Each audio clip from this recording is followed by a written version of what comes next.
Zeppelin, you shouldn't have, people. Welcome back to the Big Sunday Show. The U.S. now reportedly considering airstrikes to take out the military equipment that has been left behind in Afghanistan. It has now been reported that 600,000 assault rifles, 2,000 armored vehicles, 40 aircraft Blackhawks may have been seized by the Taliban. These are stunning numbers, disturbing numbers. First, Charlie, let me go to you. Obviously, the Taliban has seized this. Do you think now the Chinese and the Russians have these weapons now as well and are studying them to say, hey, how do we emulate this sort of military power?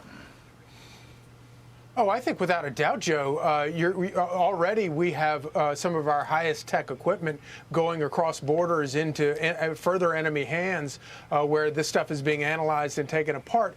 But aside, and that is by the most shocking part of all of this. But also, on a smaller level, maybe just as shocking to me is, we talk a lot about the sacrifices that rightly talk about a lot of the sacrifices that troops have made over the past 20 years in Afghanistan. But who else has made a lot of sacrifice in Afghanistan are U.S. taxpayers who have paid trillions of dollars for this extravagant ordeal for the past 20 years to come up with what? I don't know. And to watch this equipment worth billions of dollars be just left there and, in best case scenario, to rust and not be used again and to be lost is such a slap in the face. But the real sad thing about it is going to wind up in our enemy hands. And this is a very true statement. It sounds shocking, but it's a true statement. There are members of Joe Biden's Democratic Party who openly talk about wanting to disarm American citizens.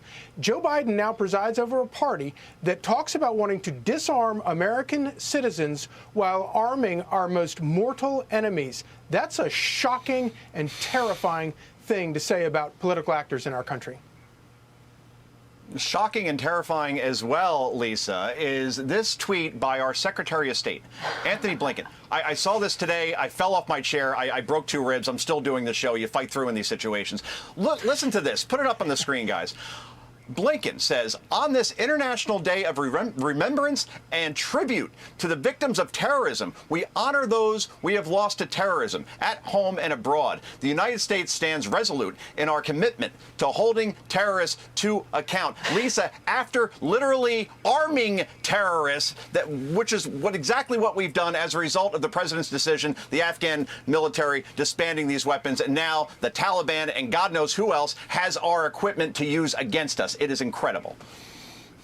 Well, I almost need a moment because I'm so fired up about all this and just so angry at this administration for their incompetence and negligence and ignorance on all of this. Yeah, I mean, how tone deaf can you possibly be to put this out at a moment, not just leaving the military assets behind, but again, most importantly, or Americans. And as Secretary Blinken said today, we are relying on the Taliban, a terrorist organization, for safe passage for these Americans to try to get to the Kabul airport and out of Afghanistan. So not the right time for that tweet, not the right message, because it is entirely hypocritical. But this is also a time where we need to be really judicious about who we let into the country. And the media tries to put out this narrative that the only Afghan refugees that could come to the United States on this special immigrant visa are only the translators or only the people fighting on enemy lines alongside us. That's not true. If you look at since the inception of the special immigrant visas for interpreters, particularly since 2007 to March of this year, there's been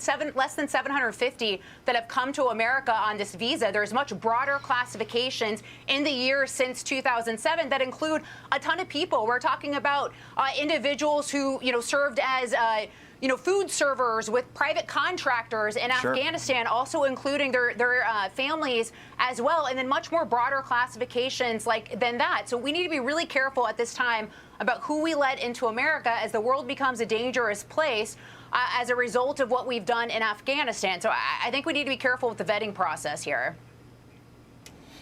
And later, 8 o'clock, Life, Liberty, and Levin, we're going to see and hear from Colonel Richard Kemp. He's a former commander of British Armed Forces, and he says the U.S. is doing exactly what al-Qaeda wants. Take a listen. We've done exactly what al-Qaeda wanted us to do on 9/11. They brought down the Twin Towers. They flew a plane into the Pentagon for one reason. So they wanted to lure the United States into Afghanistan, where they would destroy the U.S. forces and humiliate the U.S. around the world. Well, it's 20 years later, but pretty much that's what they've achieved now. The American forces have not been destroyed, nor have they been defeated on the battlefield, but they have been humiliated by their president. Well, I know what I'm doing at 8 o'clock tonight. You have to watch this. Life, Liberty, and Levin. You can catch the full interview with the former British commander tonight, 8 o'clock Eastern. Mark Levin, great show. Aisha, let me end it here. And folks, put up that picture of Iwo Jima, and you have the Taliban mocking our troops in our gear with our military. And Aisha, as you know, and being a great journalist, it's just as much about the optics as it is about the performance in certain situations. And when you see pictures like that all over social media and in certain quarters of news, you say, wow, the Taliban is laughing at us right now. Well, I mean, this is the way that they work. They use propaganda. They continue to operate on Twitter, and they will continue to use these methods to recruit more and more fighters. But you know, as both Charlie and Lisa mentioned, you know, there is serious concern about you know, these weapons that we've left behind. I think if you asked any war correspondent that's covered Afghanistan, they'll tell you this is like Groundhog's Day all over again, and you could exactly predict what's going to happen. Look, we have the military strategies in place. Our military is extremely prepared always to get rid of this stuff if we wanted to. The question is, will the Biden administration go that route? And I think we heard a little bit a sense of where they're headed. I think Lisa definitely pointed that out, where they are right now trusting the Taliban, negotiating with them to try to create some sort of stability and get people into the airport. So, you know, the question is, are they going to continue to negotiate with the Taliban? I think President Biden was asked, do you trust the Taliban? And that's a question we're going to have to continue to ask him in the days to come.